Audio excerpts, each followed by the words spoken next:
మీరు అలా చేయగలరో లేదో చూస్తాను. బాగుంది. మీ చేతులు పైకి ఎత్తకూడదు, మీ తల కిందకి దిగాలి చేతి మీదకి. అది సభ అంటే వంగిన తామర పువ్వుల్లో ఉండాలి చక్కగా. అది నమస్కారం అంటే. కాబట్టి ఇప్పుడు మీ అందరికీ అమ్మవారి అనుగ్రహం కలిగింది, మీకేమీ సందేహం లేదు. సువాసిని పూజ జరుగుతుంది కదండి. కాబట్టి ఇప్పుడు సువాసిని పూజ జరుగుతుంది. అలాగే కూర్చోండి. ఒకవేళ కుర్చీల్లో కూర్చొని చదువుకోవడం అలవాటై మోకాళ్ళు నొప్పిగా ఉన్నాయంటే అక్కడే లేచి నిలబడి మళ్ళీ కూర్చోండి.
అయ్యా, నేను చెప్పే మాటలు యజమానులు జాగ్రత్తగా వినండి.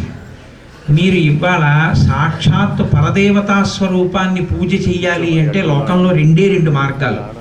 ఒకటి సువాసిని అర్చన చేయడం, రెండవది గోపూజ చేయడం. ఈ రెండు వినా మూడవది పరదేవతని మంత్రంతో పూజ చేయడం. మంత్రంతో పూజ చేయడం అంత తేలిక కాదు. జీవితం తరించాలంటే సువాసిని పూజ చేయడమే. సువాసిని పూజ చేసేటప్పుడు మీరు ఎంత మర్యాదగా చేస్తారో అది సభంతా కూడా పొందుతుంది. మీకు 2 పాత్రలు ఇచ్చారు. ఒకటి ఆచమన పాత్ర, ఇంకొకటి కలశ పాత్ర. ఆచమన పాత్రలో నీళ్లు మీరు తీసి ఆచమనం చేయగానే మిగిలిన నీళ్లు ఉచ్ఛిష్టం అవుతాయి. ఆ నీళ్ళని ఇంకా మీరు అమ్మవారి పాదాలు కడగడానికి కానీ నైవేద్యానికి కానీ దేనికి వాడకూడదు. ఆ ఆచమన పాత్ర మీరు మీ భార్య గారు ఆచమనం చెయ్యగానే తీసి పక్కన పెట్టేసేయండి. కలశ పాత్రకి మంత్రం చెప్తారు, గంగే యమునే చైవ గోదావరి సరస్వతి అంటూ. ఆ కలశ పాత్రలో నీళ్లతోటే అమ్మవారి కాళ్ళు కడగండి. పురుషుడు ఒక్క అమ్మవారి కాళ్ళు కడగడం ఒక్కటే చేసి ఆ బేసిన్లలో ఉన్నటువంటి నీళ్లు వాళ్ళు కాళ్ళు కడిగేసిన తర్వాత, అమ్మ సావిత్రి గారు మీరు ఆ బేసిన్లన్నీ మీరు తీసేసేయండి, ఎవరికో అందించేసేయండి. మిగిలిన ఉపచారాలన్నీ కూడా మీ భార్య గారే చెయ్యాలి. ఇంకా మిగిలిన ఉపచారాలు పురుషుడు చేయకూడదు. ఆవిడ కాళ్ళకి పసుపు రాయడం, పారాణి పెట్టడం, ఆవిడికి జటాబంధనం వేయడం, బొట్టు పెట్టడం, కాటుక పెట్టడం, ఆవిడికి నల్లపూసలు వేయడం, ఆవిడికి మట్టెలు పెట్టడం, నైవేద్య మంత్రం చెప్పినప్పుడు ఆవిడ చేతిలో కిస్మిస్ పళ్ళు పెట్టినప్పుడు మళ్ళీ యజమాని నీళ్లు చల్లాలి. తాంబూలం ఇవ్వడం అవన్నీ కూడా ఆవిడ చేతికిచ్చి మీరు ఆవిడ చేయి పట్టుకోండి, దోషం లేదు. తప్ప పురుషులు వాళ్ళకి అంగరాగములు రాయడం, వాళ్ళకి కాటుక పెట్టడం, బొట్టు పెట్టడం, పూలు అలంకారం చేయడం యజమానులు చేయవద్దు. మీ భార్యల చేత చేయించండి. మీరు దగ్గర కూర్చొని అలా చేయించి పరదేవత అందుకుంటోంది అన్న భక్తితో మీరు చూస్తూ ఉండండి. ప్రత్యేకించి ఇప్పుడు పూజ చేసుకున్న పిల్లలమ్మ 7 పరదేవతా స్వరూపాలకి పూజ అందుతోంది. ఈ మధ్యలో ఎవరో అడ్డు ఉండకండి, చక్కగా జరుగుతుంది. నేను కూడా ఎక్కడికో వెళ్ళి కూర్చుంటాను, మధ్యలో వాచాలత్వం ఏదైనా చెప్పవలసి వస్తే మైక్ తీసుకుంటాను. కాబట్టి చక్కగా పూజని అందంగా అందరూ అనుభవించండి, అందరూ చూడండి. అది సాక్షాత్ పరదేవత తీసుకుంటున్నట్టు ఇవాళ మంత్రభాగం అలాగే ఉంటుంది. అన్నిటికన్నా గొప్పది జటకి రబ్బర్ బ్యాండ్ పెడతారు, జటాబంధనం అని. ఆ జటాబంధనం జరుగుతుండగా చూస్తే అజ్ఞానం పోతుంది, సువాసినిత్వం నిలబడుతుంది. శాస్త్రాలు చెప్తున్నాయి, నేను చెప్పడం కాదు. మీకు ఇచ్చిన పదార్థాలు అమ్మవారు కూర్చున్న కుర్చీ కింద కవర్లో ఉన్నాయి. ఓ కంగారు పడిపోయి యజమాని భార్య ఇద్దరు లాగేకండి వాటిని. అందులో కాటుక డబ్బా, తిలకం సీసా, అద్దం, దువ్వెన్న, పువ్వులు, రబ్బర్ బ్యాండు, మట్టెలు, నల్లపూసలు అన్నీ ఉన్నాయి. చక్కగా ఒక్కొక్కటి తీసి ఉపచారం చెప్పి ఆగుతారు మీకు టైం ఇవ్వడానికి. మీరు ఉపచారం పూర్తి చేశారన్న తర్వాతనే మళ్ళీ ఉపచారం చెప్తారు. అప్పటి వరకు కంగారుగా కాకుండా మెల్లగా చేయండి చక్కగా. ఇప్పుడు ప్రారంభం అవుతుంది. అందరూ నమ పార్వతీపతయే హర హర మహాదేవ్ శంకర. కాత్యాయని దేవి యొక్క ప్రతిరూపంగా భావిస్తూ మనస్ఫూర్తిగా శిరస్సు వంచి నమస్కారం చేయండి. ఇక్కడ కేవలం పూజ చేసిన వాళ్ళే కాకుండా అందరూ కూడా భావిస్తే మీరు పూజ చేసినట్టుగా భావించవచ్చు. ఓం దేవీం వాచమదనయంత దేవాస్తాం విశ్వరూపాః పశవో వదంతి సానో మంత్రేషమూర్జందుహానాథేదుర్వాగస్మానపతిష్ఠుదయతు అయం ముహూర్తస్తు ముహూర్తోస్తు. శ్రీ మహాగణాధిపతయే నమః. ఆచమ్యా కేశవాయ స్వాహ. అందరూ కూడా ఈ దంపతులుగా కూర్చున్న వాళ్ళందరూ కూడా ముందు మగవాళ్ళు ఆచమనం చేయండి. 3 సార్లు వేరువేరుగా దేనికదే వేసుకుంటూ పుచ్చుకోవాలి తీర్థం. కేశవాయ స్వాహ, నారాయణాయ స్వాహ, మాధవాయ స్వాహ. 4వసారి చేయి కడుక్కున్న తర్వాత మగవాళ్ళే ఆడవాళ్ళ చేతిలో నీళ్లు వేయాలి 3 సార్లు. కేశవాయ నమః, నారాయణాయ నమః, మాధవాయ నమః.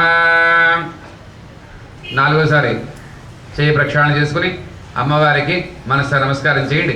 గోవిందాయ నమః, విష్ణవే నమః, మధుసూదనాయ నమః, త్రివిక్రమాయ నమః, వామనాయ నమః, శ్రీధరాయ నమః, ఋషికేశాయ నమః, పద్మనాభాయ నమః, దామోదరాయ నమః, సంకర్షణాయ నమః, వాసుదేవాయ నమః, ప్రద్యుమ్నాయ నమః, నిరుద్ధాయ నమః, పురుషోత్తమాయ నమః, అధోక్షజాయ నమః, నరసింహాయ నమః, అచ్యుతాయ నమః, జనార్దనాయ నమః, ఉపేంద్రాయ నమః, హరయే నమః, శ్రీకృష్ణాయ నమః, శ్రీకృష్ణ పరబ్రహ్మణే నమః.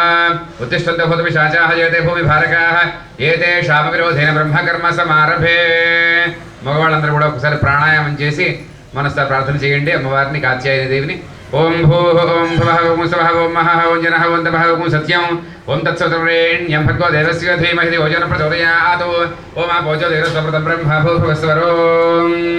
చాలండి. మా అమ్మ అనుకోండి అందరూ కూడా.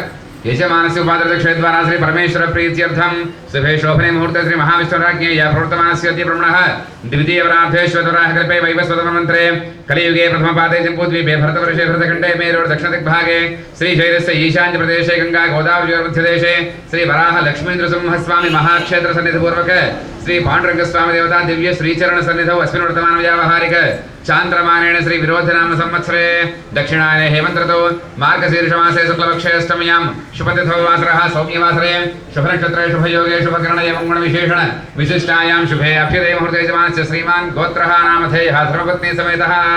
మగవాళ్ళందరూ కూడా ఈ యొక్క గోత్రము నామధేయం తర్వాత ధర్మపత్ని సమేతః అని చెప్పుకోండి ఒక్కసారి. యజమానస్య శ్రీమతః గోత్రస్య మరొకసారి మళ్ళీ చెప్పుకోండి. గోత్రస్య నామధేయస్య ధర్మపత్ని సమేతోహం యజమానస్య ఉపాధ్యక్షేద్వారా శ్రీ పరమేశ్వర ప్రీత్యర్థం. అందరూ కూడా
అందరికీ మంత్రాక్షతలు వేస్తారని చెప్పడానికి గల కారణం, ఇందాక వారు చెప్పడానికి గల కారణం ఇది.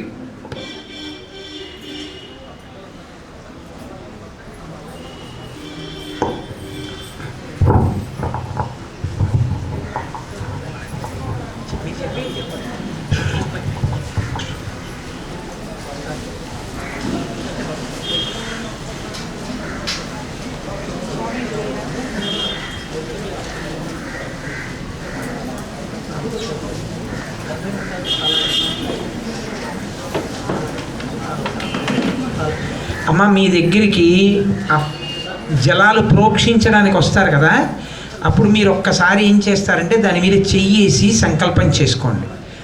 ఆ కలశలు, కొబ్బరికాయ, దాని మీద ఉన్న జాకెట్ బట్ట అవి మీ దగ్గరికి వచ్చినటువంటి ఈ పూజ చేయించి బ్రహ్మస్థానంలో కూర్చున్న వారికి ఇచ్చేసేయండి.